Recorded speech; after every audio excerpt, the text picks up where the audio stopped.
Час новин на АТР. Сьогодні 545-й день анексії Криму. В ефірі «Заман». 20 років Олегу Сенцову, 10 років Олександру Кольченку. На такі терміни суд у Ростові-на-Дону ув'язнив двох українців.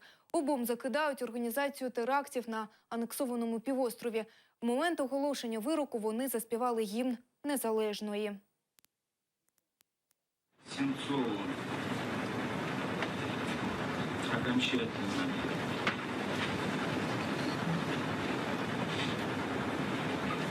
по совокупности преступлений путем частичного сложения назначенных наказаний в виде лишения свободы на срок 20 лет исполнительной колонии строгого режима. Кольченко окончательно назначено наказание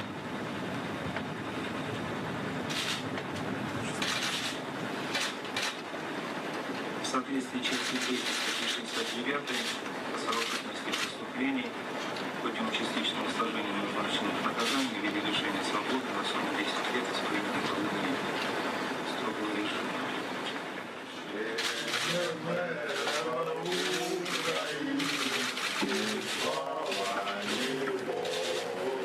Судья объявляет перерыв на 10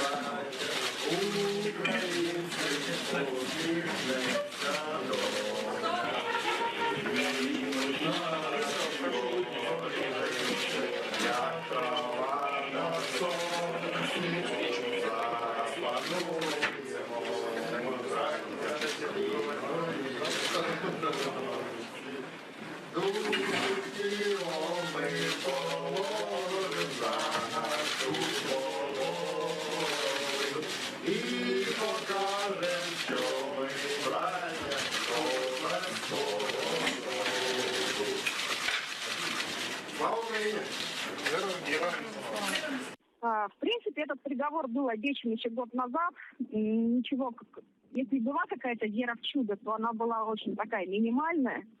Ее, конечно, сегодня разбили в пух и прах. Но это показательный процесс, это показатель того, что происходит сейчас в России.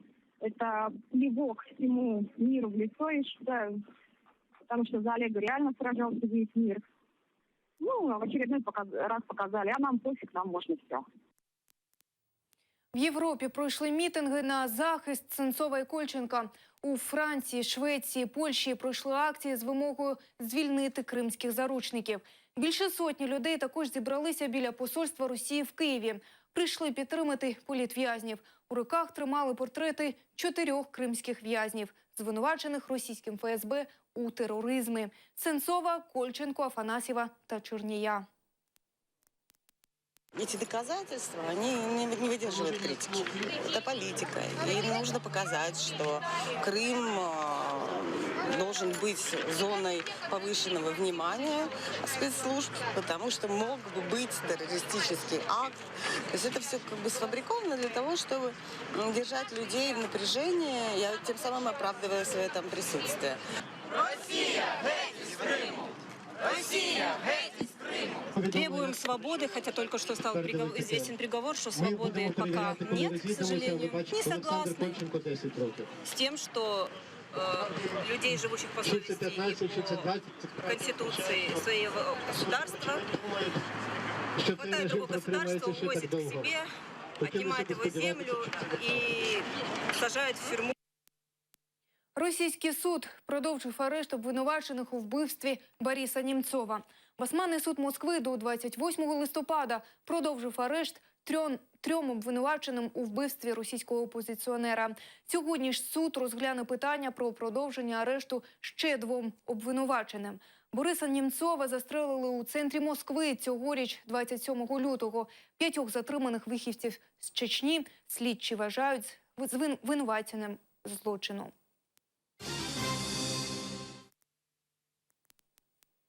В Україні хочуть призначити депортованим кримським татарам потрійну пенсію.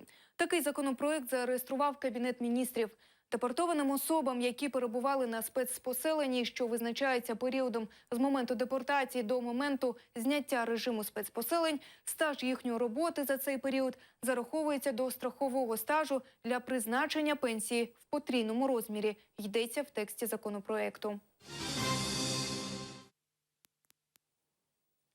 За фото з українським прапором кримчанин потрапив за грати на 15 діб. У Керчі за викладені в мережу світлини з прапором Незалежної на горі Мітрідат заарештували 3 місцевих мешканців. Керченський суд покарав одного з них на 15 діб адміністративного арешту згідно зі статтею за дрібне хуліганство. 2 іншим присудили штраф.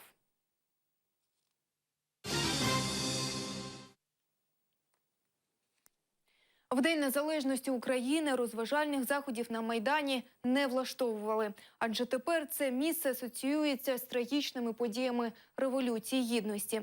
Ввечері, на відміну від попередніх років, у центрі столиці звучала класична музика.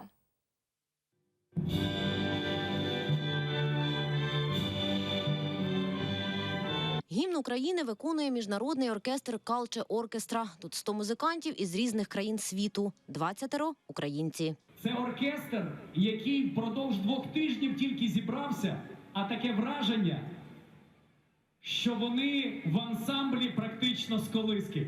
Керує оркестром теж українець, всесвітньо відомий дирижер Кирил Карабець. Щоб потрапити в колектив, музиканти проходять жорсткий конкурсний відбір.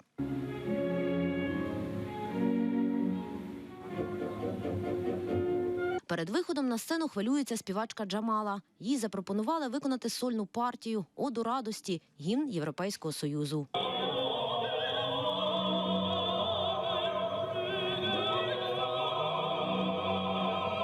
Сюда только берут с приглашения дирижера. Поэтому я счастлива и просто настолько горжусь тем, что меня сегодня пригласили просолировать действительно очень сложную партию сопрано. Я думаю, что каждый человек, который просто проходил мимо, ощутил, что он стал частью чего-то великого. Цьогоріч інших концертів на Майдані і традиційного салюту не було. Не влаштовувати масових гулянь на головній площі столиці вирішили після трагічних подій під час Революції Гідності. Наталка Калінка, Ельдар Ісматов, Заман, АТР. Економіка Росії досягла дна. Про це заявив глава Міністерства економіки Росії Олексій Улюкаєв. Вчора офіційний курс російського рубля щодо долара дійшов позначки в 79 рублів за долар. Так дешево рубль офіційно не оцінювався з 1998 року. Сьогодні ситуація не суттєво, проте змінилася – 69,9 рублів за долар. У Москві журналісти BBC цікавилися у містян про обвал курсу рубля. Мы готовы к борьбе, нас она не пугает. Я готов лишиться всего, но на фоне тех страданий, которые сейчас испытывает Украина, это малая часть, где можно жертвовать, принимать курс, какой он есть, не зацикливаться на этом. Пока у власти будут наши правители, у нас и будет такое продолжаться. Пока они не сменят эту власть, всех представителей, министра там, экономики и так далее. Вот пока это будет у власти, так и будет продолжаться. А как было при Советском Союзе? Исчезнут продукты, изоляция полная. Ну и все из этого вытекающее. И что можно сделать для того, чтобы эту ситуацию исправить? Понятия не имею. Не знаю. Скорее всего, ничего. Ще півроку тому президент Росії Владимир Путін пояснював росіянам, знецінення рубля вигідно для російської економіки і для самих громадян. Упала стоимость рубля, он немножко обесценился. Ну, на треть. На 30%. Вот смотрите, мы раньше продавали товар, который стоил $1, а получали за него 32 рубля. Мы продали товар, но деньги приходят в рублях. 32 рубля получили. А теперь товар продали на рубль, а получили 45. Доходы бюджета увеличили. За словами експертів, знецінення рубля пов'язане з падінням цін на нафту. Наразі нафта марки Brent торгується вже на рівні $43 за барель. За півроку ціна на нафту впала вдвоє. Однак президент Росії запевняв, якщо ціна нафти впаде нижче $85 за барель, впаде світова економіка, а в першу чергу Саудівська Аравія – головний імпортер чорного золота. Если уйти ниже 85, то сама Саудовская Аравия будет в прогаре, и у нее возникнут проблемы. Для нас понижение с 90 до 85 не является критическим. нефть котируется и продается на мировых рынках в долларах. Если цены упадут, то тогда и спрос на доллары резко упадет. И доллар, как мировая валюта, начнет терять свое значение. Много очень составляющих. Очень хочется куснуть, но возможности все-таки ограничены. Вот цена упала со 100 до 50, но она с 50 до 0 не может упасть.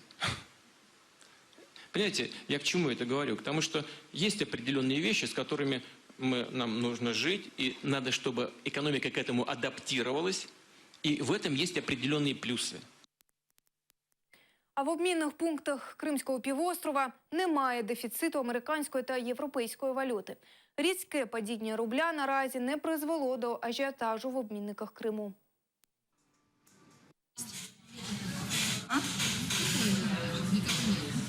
Я не покупаю доллары, как-то меня это нет, вообще не покупаю. Почему? Ну, в принципе, не нужны, как рубли. Вот. Ну, то есть... Я не пользуюсь, да, долларами. Ну, у меня нет кредитов там каких-то или еще что-то, поэтому для меня это, в общем-то, не актуально. Глупо гоняться за этими деньгами, он то выше, то ниже постоянно. Это того не стоит, потому что можно и в минус уйти.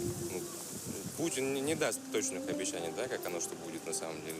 Я вообще не приобретаю доллары. Нет? А почему? Мне как бы рубли вполне устраивают. Я верю в рубль и не приобретаю доллары. Нет, не собираемся. Почему? Да, у нас нет как-то сбережений. У нас просто нет возможности приобретать сейчас доллары. У меня пенсия 9 тысяч. Какие доллары? Нет, этих рублей мне хватает только на самое-самое необходимое, на квартплату и на необходимую еду. Без всяких излишеств. Тем более на доллары менять нечего абсолютно. Вот ребенок в школу идет. Сейчас ходим, спортивный костюм нужен. Такие цены фантастические. Поэтому все мы страдаем, наверное, от этого. У Росії триває полювання на імпортні товари. Там вже зняли з продажу кілька відомих марок пральних порошків і миючих засобів. Розпоживнагляд зняв з реалізації партії продукції таких марок, як Procter & Gamble, Warner & Merz, Colgate-Palmolive, The Clorox Company та інші. За даними відомства, якість цієї продукції не відповідає встановленим вимогам. Роскомнагляд зняв блокування сайту Вікіпедії. Як повідомляє російське відомство, інформацію, що раніше суд визнав забороненою, відредагована. Роскомнагляд 20 серпня зажадав від Вікіпедії видалити статтю про наркотичну речовину «Чарос», бо Астраханський суд визнав цей матеріал забороненим. У керівництві енциклопедії відмовилися виконувати приписи, зазначивши, що стаття написана науковою мовою з академічних джерел.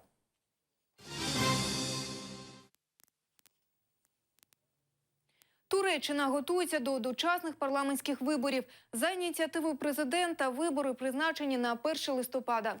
Представники опозиції проти цієї дати, бо вона припадає на період святкових днів. У червні на виборах пропрезидентська партія «Справедливості і розвитку» втратила більшість. Домовитись з іншими політичними силами про створення коаліції їй не вдалося. Тому президент Реджеп Таїп Ердоган розпустив парламент. Мешканці Туреччини не розраховують на те, що після дострокових виборів ситуація суттєво зміниться, передає Євроньюз. Я не надто оптимістично налаштований щодо результатів голосування. Не думаю, що щось зміниться. І ця невизначеність, яка є зараз, залишиться. Як на мене, краще б це рішення про дочасні вибори взагалі не ухвалювали. А я все ж сподіваюся, що цього разу політики візьмуться за розум. Буде нелегко, але вони вже відчули ціну того, що не змогли сформувати коаліцію. Тож у майбутньому мають прийти до спільної думки і об'єднатися заради Туреччини.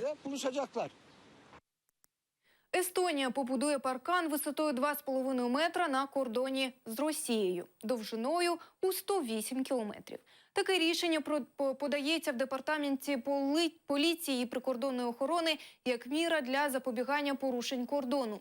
Для охорони кордону використовуються також відеокамери і безпілотні літальні апарати, а в акваторії Чудського озера розмістять понад 600 прикордонних буйків. Роботи з технічного посилення кордону розпочнуться через 2 роки. На це планують витратити 71 мільйон євро, передає РІА Новини.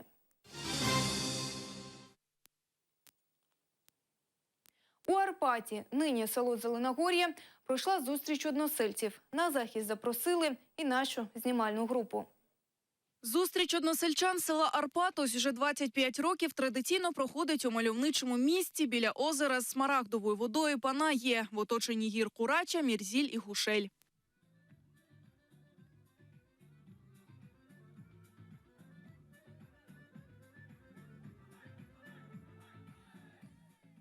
Гульсу Мустафаєва була депортована з Арпату у 12-річному віці. Розповідає, у заслоні їй часто снилися Арпатські гори. Побачити їх не у вісні, а наяву їй вдалося лише 40 років по тому, 85-го.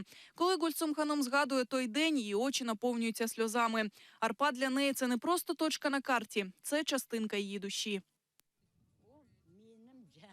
Арпат – це моя душа, це моє все, це моя земля. Що вам ще сказати? Це місце, де я з'явилась на світ. Де на світ з'явилися мої батьки. Ось що для мене Арпат. Мурад Осман розповідає, до депортації в Арпаті налічувалося 300 дворів. У травні 44-го село спорожніли. Мурад Бей відзначає, достовірно невідомо, чому це село називалося Арпат. Є кілька версій. За однією з них назва походить від кримсько-татарського слова «арпа», що в перекладі означає «ячмінь». Поселимся, вода есть, а хлеб откуда возьмем? Другой говорит, хазарах абу нери, арпа атсан, пришел арпа ат, арпа садидеге, и ады халды арпат. Сьогодні на зустріч односельчан в Арпат з'їхалися вихідці з цих міст з усіх куточків Криму. Алі Алімов приїхав із Сімферополя. Жартома зазначає, вихідців з Арпата можна охарактеризувати однією приказкою. Ну що вам сказати? Про арпатських говорили так. Арпатли, балдан, татлим. Тобто арпатські слаще меду. Зустріч односельчан в Арпаті традиційно завершилася національним танцем хоран та молитвою в пам'ять про жертв депортації тих, хто не дожив до повернення на батьківщину. Еліф Абдулла, Ліля Кавіджі, Асан Асанов, Заман, АТР. Бесіди з шейхами, багато смачної їжі, дегустація справжньої арабської кави. У Києві пройшов перший східний фестиваль. Наш журналіст Алім Абдулхаїров бачив, як жінки міряли хіджаб, а чоловіки – бороду. Доглядати та чепурити бороду. Араби ділились своїми вміннями на фестивалі «Істфест». Шакім – професійний перукар. Хіпстер перед ним чи шахід для мешканців Ірану не має значення. Не тільки мусульман, вже модно. У нас барбершоп часто ходит, конечно. Даже не мусульман. Клад ухаживает. Ход 2 недели или неделю раз надо ходить, чтобы красиво выглядеть. Мусульмани вперше вирішили познайомити киян зі своєю цивілізацією на фестивалі. Ерфан Кудусов привіз роботи кримськотатарських майстрів. Люди интересуются, конечно, нашей культурой. В сфере последних событий, конечно, крымско-татарская культура очень востребована. Готують на фестивалі справжню арабську каву.